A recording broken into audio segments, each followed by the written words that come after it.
everybody, and welcome back for a brand new Nami video. What am I saying? You guys probably haven't even left. You guys probably been sitting in your chairs, just staring at the monitor screen, just waiting for me to pop on and just waiting for me to talk about the next Nami video, alright? Like, serious, alright? I would, if I keep this up, if I keep doing these whole Nami videos and stuff like that, I might end up in the Book of World Records. But, that's not really the goal I'm trying to get for. I'm not really trying to get for that, okay? But I am going to be doing another Nami video stuff, so if you are here to enjoy this whole thing about Nami, welcome. I'm glad you could come. Alright. So for the past couple of weeks, or even, I think at this point, it's probably been a full month now, right? You know what? Scratch that. Forget a month, alright? It's probably been like an entire year since I've been making these Nami videos and stuff like that. Like, a full year. I mean, like, seriously, like, one of my first videos I did was on an idea like Nami's names and stuff like that. Like, what her true origin could actually be. But that's not really the topic what I'm going to be discussing in this video, okay? Now, for the past couple of weeks and stuff like that, I have been making videos and ideas of, like, you know, certain Delph fruits, of the 2-9 Delph fruit idea, and I've been using Nami as the main aspect of it, right? And, you know, I've just been staying on that roll, just staying on the train, just staying on the track, just trying not to get off the track, okay? And, you know, I thought about it, and, like, while I was presenting some good ideas for Delph fruits, or the 2-9 Delph fruits and stuff like that, using Nami as the anchor of it, or basically the choice of it, and giving multiple reasons why you can see it, I never actually gave a really dedicated idea to necessarily prove why Nami might actually be the one to get the Delph fruit. Now, I should actually be very clear about something very clear, okay? I'm perfectly okay with Oda telling a story the way he wants to tell it, okay? So if Oda does plan on giving one of the current strides that don't have a Delph fruit, right? And if it turns out to be someone like Usopp, then I'm perfectly okay with it, right? Do I feel like it probably makes more sense to go with Nami? Sure, but I do think Oda has a good way of telling his own story, right? So I just want to be very clear about that. Alright, so now let's get into the actual topic of the video forward, okay? So, I'm going to be breaking down a few things and sort of explaining why I think this is possible, right? There might be a few things I might miss, I might forget some things, but try and bear with me, and I'll try and do the best I can, okay? And keep in mind, you don't have to necessarily like or believe what I'm going to present, but if you do find it something that is interesting and intriguing, you should let me know. How can you do that? You can do that by smashing the like button and it's like that. But really the best way for me to know is if you leave a comment down below. Alright, so let's get into the video, shall we? Okay, here we go. Alright, so the first thing I'll start off with is this. So, in chapter 410 and 411, alright? So, this is around the time when the Straw Pirates were facing off against CP9 during the Enies Lobby arc in order to rescue Robin, okay? I know. It was terrible times, but it was also great times, okay? Okay, so to basically sum it up like this, okay? In chapter 410, 411, Nami was facing off against Khalifa, okay? Now, the reason why I'm sort of bringing this up here is because during the moments when Chopper was in his monster point form and going on a rampage and like that, he managed to basically interfere with Khalifa and Nami's fight, okay? It kind of helped Nami out in that situation, right? Now, the main thing I want to bring out here is that Khalifa actually confused Chopper for Nami, right? She thought that it was Nami who is the actual zone user, right? She thought Nami was the one who had the Delph fruit, right? Now, this is interesting why I'm bringing this up here is because, as far as I'm aware of, I could be wrong, right? I could be wrong. If anyone is out there who has actually read the entire manga site could probably let me know. I haven't been able to like really fully read the entire manga series completely. I've gone back and tried to read a few things, but I've never had the time to necessarily go back and read the entire series and stuff like that. I really got acquainted with the One Piece series back during the 4Kids dub on TV, right? I didn't really start reading the mangas and stuff like that until around, I would say when I came close into like the after the during the Zoe arcs, right? That's when I like really came into like reading the manga series. So yeah, and I've never actually fully gone back just yet.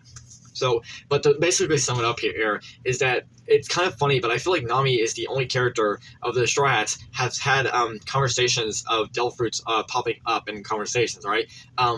It's kind of funny, but I'll try and explain it in however I can, okay? So, moving on to the next part would be this one right here in chapter 935, which is titled, I believe it's titled Queen, alright? And this is the first chapter that actually Queen appears in, alright? And how ironic that the first chapter that the Beast Pirate Queen appears in, and we're also talking about Nami. How ironic, of that, alright? Nami, literally one of the most popular female pirates in the One Piece series and stuff like that, has an entire fan base, and many people out there want her to be the true queen of the pirates and state that she is the true queen of the pirates. Makes sense when you think about it. Totally makes sense. Alright.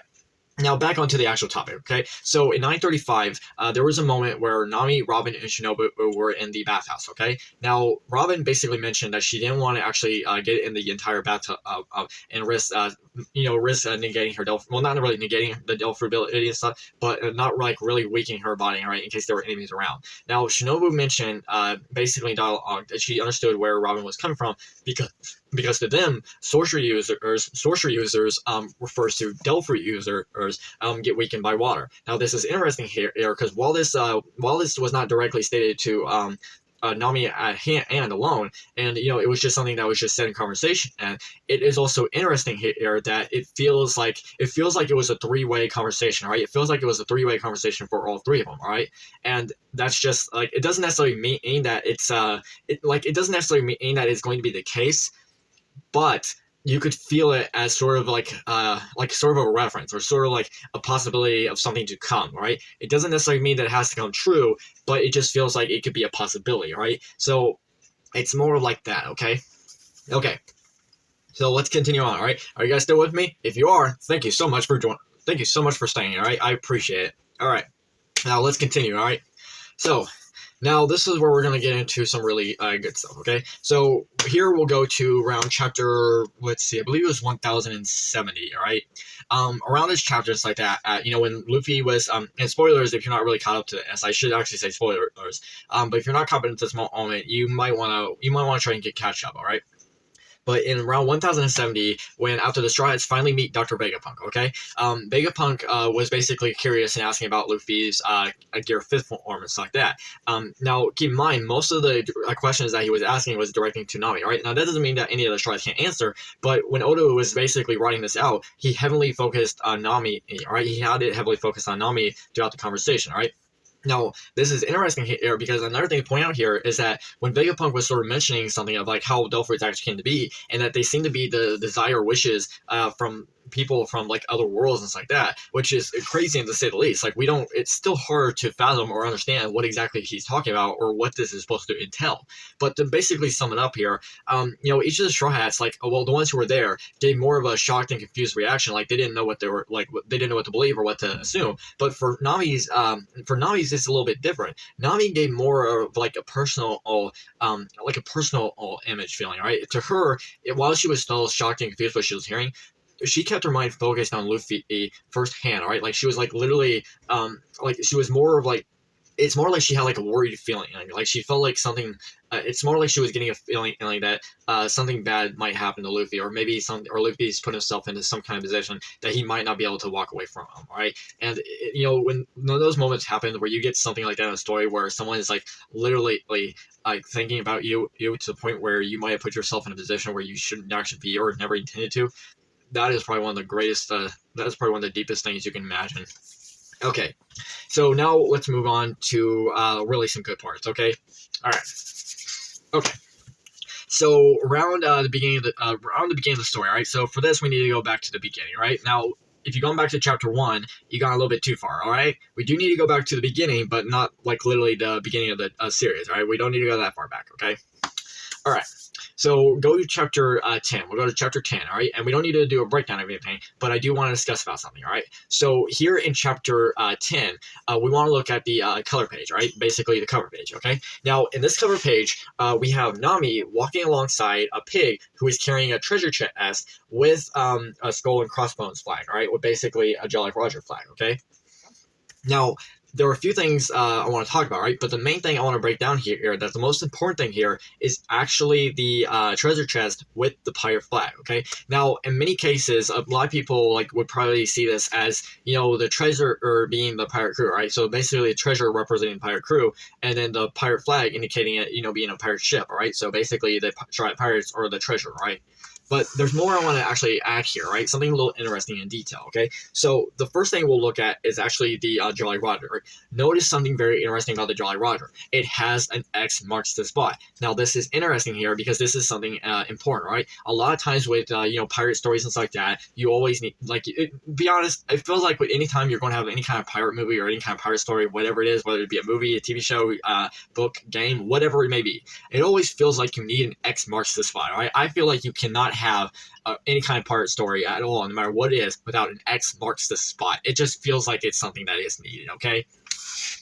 All right, so to basically sort of continue off of this, all right? So the X marks the spot on the Jolly Roger, right? But here's the thing. A lot of times with Jolly Rogers, you're supposed to have, like, you know, symbols of, like, skulls and crossbones, all right? Now, what do we know of necessarily of a few things in the One Piece world that can symbolize, you know, symbolize things like this, okay? Well, for one thing, a good reference of this could actually be devil fruits, okay? Now, devil fruits are said to be the incarnations of the devil himself, right? This was basically first mentioned or basically given in detail by Shanks in chapter 19, and more on this later, okay?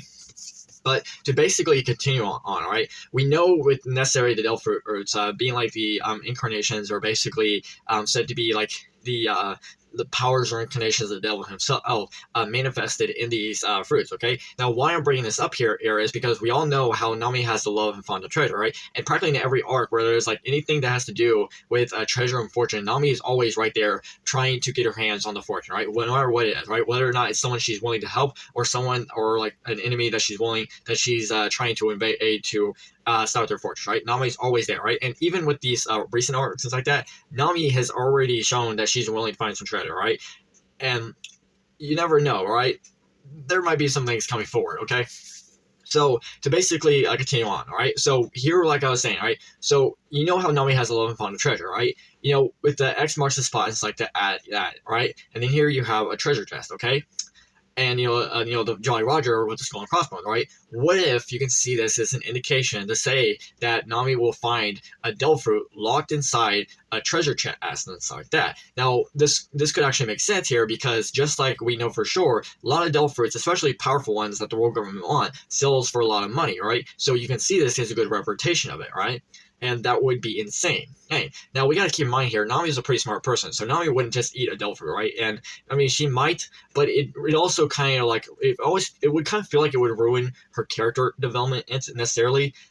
So I feel like if Oda's going to do something, he's going to give us a very good sense of the story that makes us say, oh my God, I can't believe it. And I totally did not see that coming, and yet I still believe it. So it's kind of like you don't believe it, but yet you believe it. It's kind of a strange thing. I know, it's strange.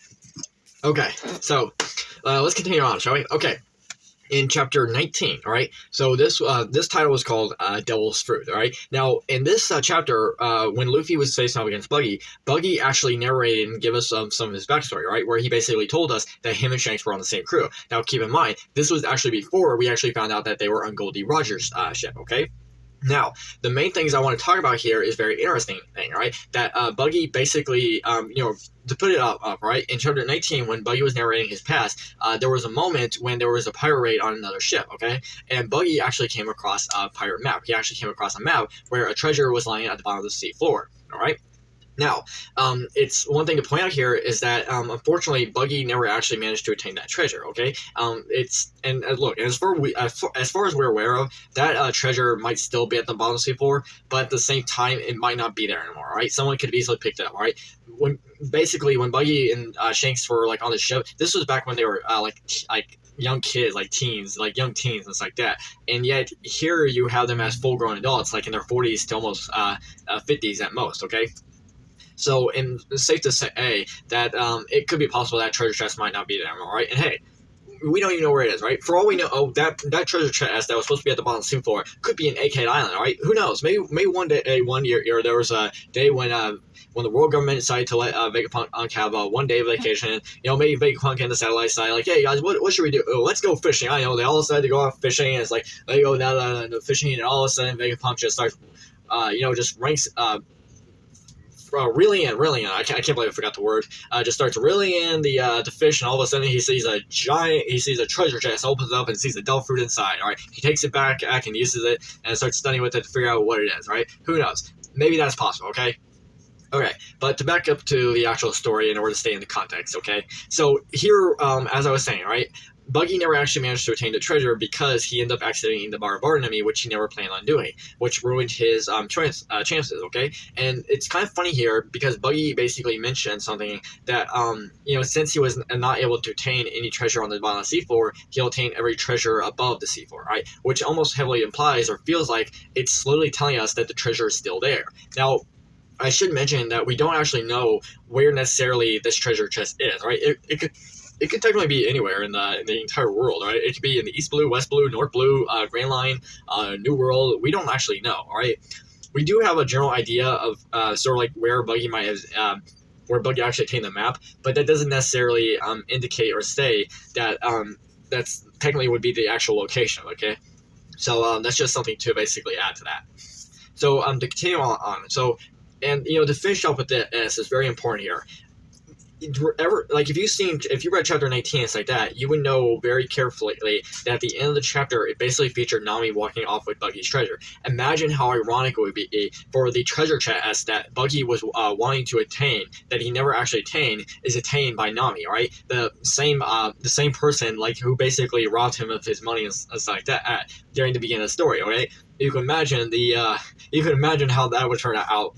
And then the irony of Buggy finding out that treasure that he wasn't able to attain so long ago was nothing more than an actual dull fruit, right? Now, it would be kind of interesting to point out here is that if the dull fruit is locked in a treasure chest and it's been on the bottom of the seafloor for many decades and many years, you can say it's in an old worn box that is wrapped in sea prism chains, and maybe it even has ancient poneglyph writing on it that not Nami, but Robin reads. It basically says, beware, don't consume. You'd probably be thinking okay, if there's literally a devil fruit that is locked in here, it must be a very powerful one. Okay. So, to basically continue on to try to get on with this. Now, the next thing I want to basically sort of talk about and sort of explain why I feel like this is why I feel like it could actually be possible that Nami could actually delve through. And I feel like Oda has been sort of narrating this or trying to tell us this from the very beginning, right? Now, I should mention, I don't mean the very beginning as in the first chapter we first appears in. Not that, all right? But I do feel like the whole assumption of, I do feel like the whole assumption for the very beginning when Oda chose to have Nami appear with Luffy during the cover page and before her actual initial appearance that, especially since Nami is modeled off of two original characters, Anne and Silk, during the Romance Dawn's prototype stories before the actual series actually got greenlit completely.